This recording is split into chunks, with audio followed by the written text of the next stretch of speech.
नमस्कार, मैं प्रांशी राठौर और आप देख रही हैं नेक्स्ट 9 न्यूज। महाराष्ट्र में शिवसेना पार्टी के नाम और चुनाव चिन्ह को लेकर सियासत गरमाई हुई है।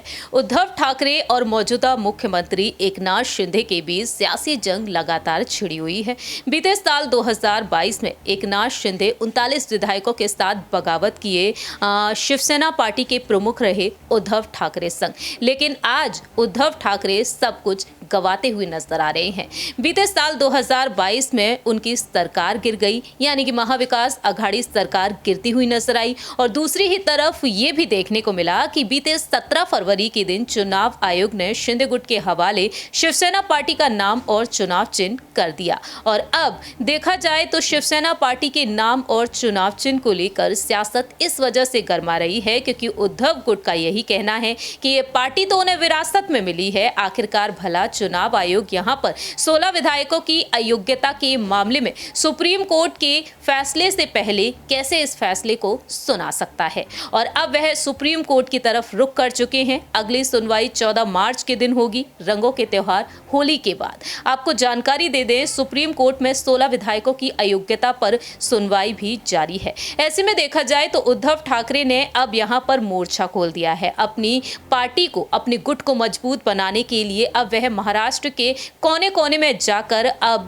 प्रचार करने वाले हैं, आगामी बीएमसी चुनाव को ध्यान में रखते हुए और आगामी लोकसभा चुनाव को ध्यान में रखते हुए। ऐसे में देखा जाए तो उद्धव ठाकरे यहां पर बड़ा बड़ा दावा करते हुए नजर आ रहे हैं और एकनाथ शिंदे को चुनौतियां देने के लिए वह तैयार हो चुके हैं। लेकिन इसी बीच देखा जाए, एकनाथ शिंदे को न सिर्फ उद्धव गुट के तमाम विधायकों, सांसदों, पदाधिकारियों और कार्यकर्ताओं का समर्थन मिला है, बल्कि दावा यह भी किया जा रहा है कि कहीं ना कहीं तमाम नेता और भी शिंदे गुट में शामिल होते हुए नजर आ सकते हैं। लेकिन दूसरी ही तरफ यहां पर परिवार के कुछ ऐसे सदस्य हैं जो शिंदे के समर्थन में हैं। इन्हीं में से एक हैं ठाकरे परिवार की बहू स्मिता ठाकरे।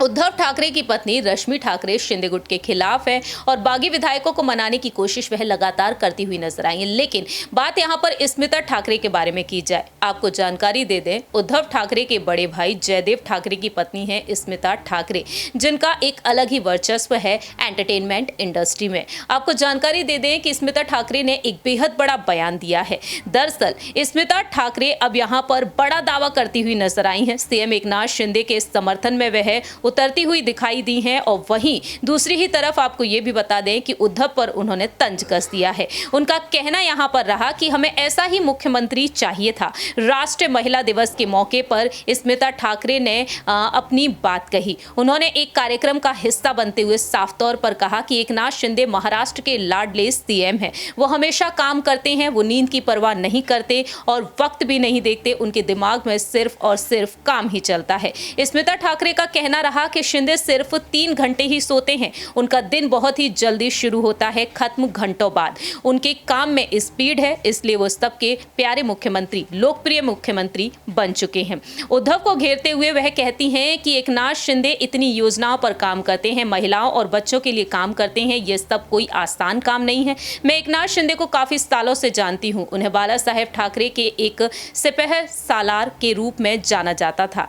आज उन्होंने देखा जाए तो 12 बाई 12 एक छोटे से कमरे से लेकर वर्षा बंगले तक का सफर तय किया है। ये कोई आसान बात नहीं है। इसके लिए उन्होंने बहुत मेहनत की और इसी वजह से आज वो राज्य के मुख्यमंत्री हैं। सिर्फ वारिस वारिस कहने पर काम नहीं चलता। तुम वारिस हो तो फिर हम लोग कौन हैं?